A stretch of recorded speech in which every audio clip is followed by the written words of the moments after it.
Fini la partie théorique, l'heure est maintenant à la pratique.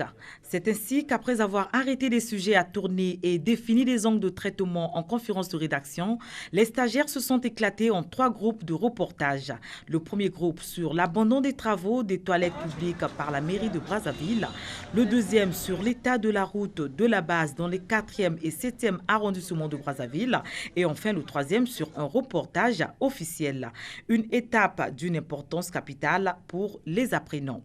Il fallait arriver sur le terrain pour que les stagiaires vivent eux-mêmes ce qu'on leur a expliqué théoriquement au niveau de la formation. C'est pour lier la théorie à la pratique. Grâce à l'étape de terrain, les stagiaires ont pu découvrir des écueils et des difficultés qu'ils rencontreront durant toute leur carrière dans la collecte, traitement et diffusion des informations. Nous avons rencontré des difficultés, comme nous l'avait dit de la Rivière.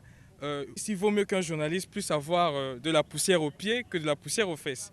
Donc nous avons eu à pouvoir mettre ça en exergue. Cette expérience-là nous permet de connaître, de vivre exactement les réalités. Et nous avons rencontré aussi ces réalités sur le terrain. Pour le professionnel en stage de recyclage, cette formation a porté un plus sur leurs connaissances.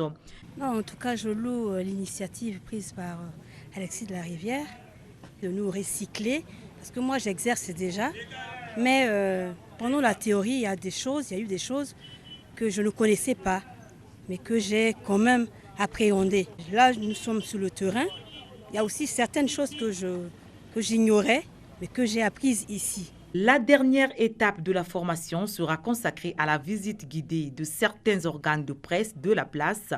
Question de plonger des aspirants au métier du journaliste dans leur futur environnement.